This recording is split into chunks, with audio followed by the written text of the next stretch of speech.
Sahabat pendidikan karakter, mengapa sebuah transformasi pendidikan seringkali mengalami resistensi dari para guru?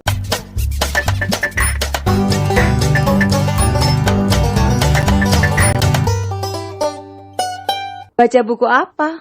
Sahabat pendidikan karakter, saya mengajak menyelami buku karya Mary M. Kennedy ini yang berjudul Inside Teaching: How Classroom Life Undermines the Reform. Di dalam buku ini dibahas mengapa guru-guru itu seolah imun dari sebuah proses reformasi pendidikan.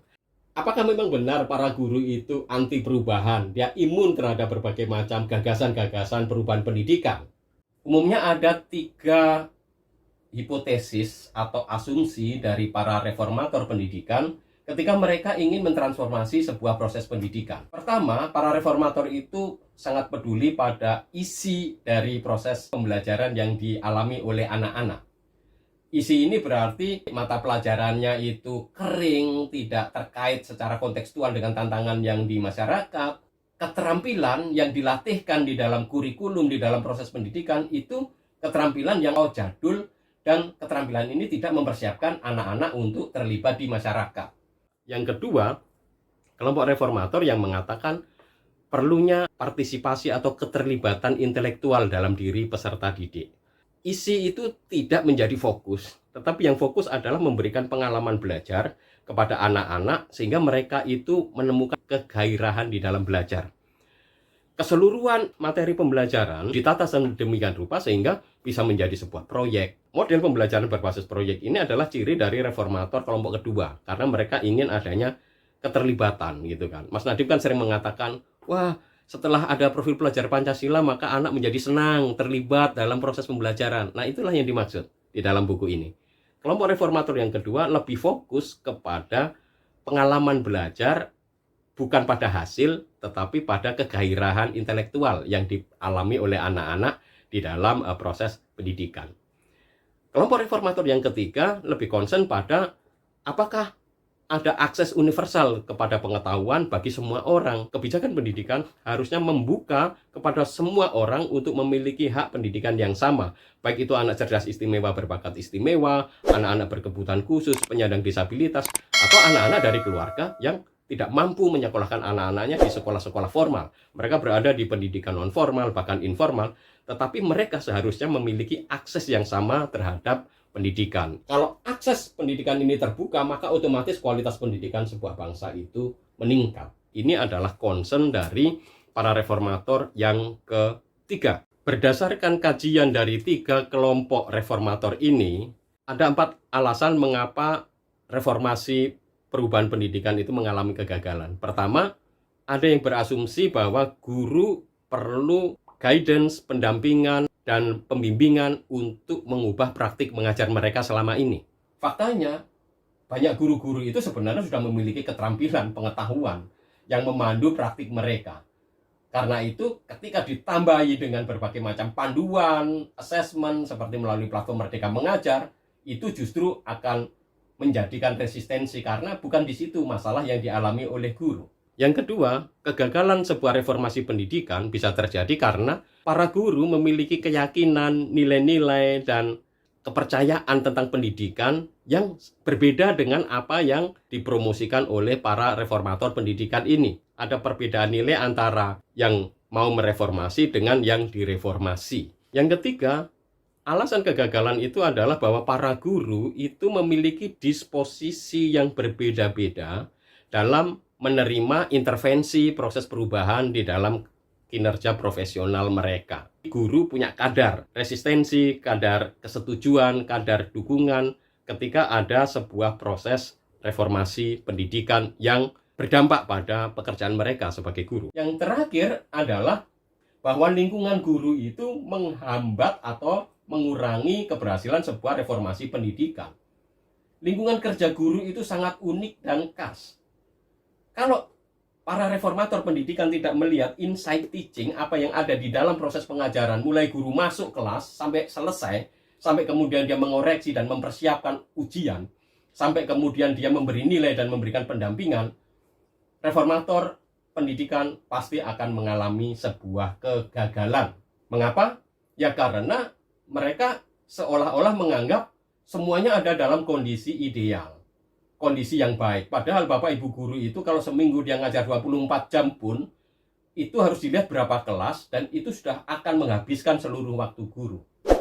Karena itu kalau para reformator pendidikan tidak memahami apa yang terjadi di dalam kehidupan para guru di kelas, lalu kemudian berasumsi bahwa guru perlu bantuan untuk pengembangan profesinya melalui pemaksaan aplikasi platform Merdeka Mengajar dan sekarang dengan e-kinerja, akibatnya apa? Terjadi resistensi dan penolakan-penolakan. Bukannya mereka tidak tahu atau tidak mau memahami reformasi ini, tetapi guru itu melihat dirinya menjadi objek terus-menerus dan suasana kerjanya itu tidak pernah dipahami oleh pengambil kebijakan atau reformator. Ini akan menimbulkan konflik dalam diri guru, dan banyak guru kemudian merasa PMM, menggabungkan e-kinerja dengan PMM, ini semua menjadi beban administrasi. Guru konflik nilai dengan para reformator, kondisi mengajar guru sangat berbeda, dan itu membuat guru semakin stres dan merasa terjajah oleh kebijakan-kebijakan yang baru. Menurut saya, kegagalan transformasi pendidikan di Indonesia itu terjadi karena para guru itu bukan saja memiliki nilai-nilai yang berbeda, misalkan concern dari guru berbeda dengan concern dari pembaharu pendidikan atau concern dari kebijakan pemerintah.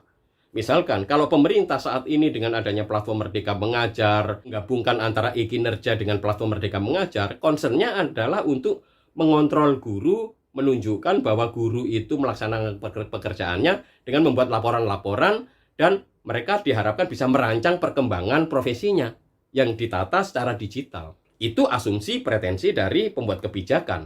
Tetapi para guru, dia melihat ini bukan sebagai sebuah bantuan untuk mengembangkan profesinya, tetapi sebuah sarana untuk bisa menjajah, menindas, atau mengalihkan perhatian guru dari proses pengajaran menuju ke sebuah proses administrasi. Bahkan saking banyaknya aplikasi yang harus dikerjakan, Bapak Ibu guru itu tidak punya waktu lagi untuk kehidupan keluarga, kehidupan pribadinya.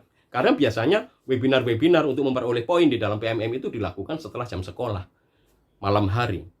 Karena itu sebenarnya niat baik untuk meningkatkan kualitas pendidikan, niat baik untuk membantu guru seharusnya itu dipahami dalam konteks yang lebih kecil, dalam arti memahami apa sih situasi pengajaran yang dialami oleh Bapak Ibu guru. Karena guru itu kalau dia sudah mengajar misalnya satu guru seminggu saja sudah 32 jam, itu pekerjaannya sudah sangat banyak sekali.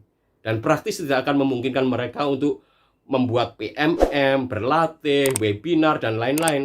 Dan ketika ini dipaksa, maka akan terjadi rasa frustasi, rasa tidak suka, rasa tidak nyaman, tetapi merasa ya harus melaksanakan. Sehingga Bapak Ibu guru itu merasa seperti orang yang ditindas kalau caranya seperti ini. Satu hal penting yang disimpulkan di dalam buku ini adalah bahwa perubahan pendidikan, reformasi pendidikan itu seringkali terlalu ideal dan tidak realistis. Jadi, perubahan-perubahan pendidikan itu yang digagas dengan cara yang sangat ideal, bagus, muluk-muluk, tetapi itu ternyata tidak realistis dan tidak sesuai dengan apa yang dialami, dikerjakan, dan dilakukan oleh Bapak Ibu guru di dalam kelas. Situasi pengajaran guru itu sudah sangat padat. Mulai dari mempersiapkan, handle anak, membuat ujian, menilai, mendampingi peserta didik, berkomunikasi dengan orang tua, belum lagi rapat-rapat di sekolah, dan lain-lain.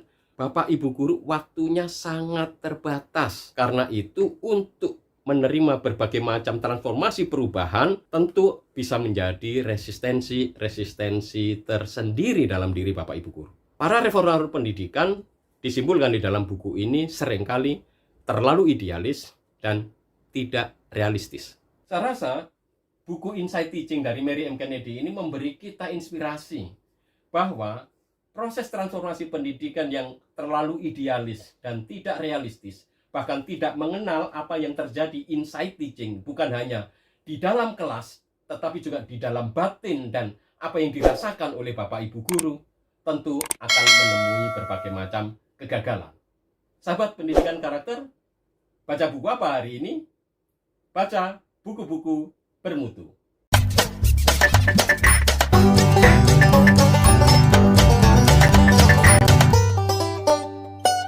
Baca buku apa?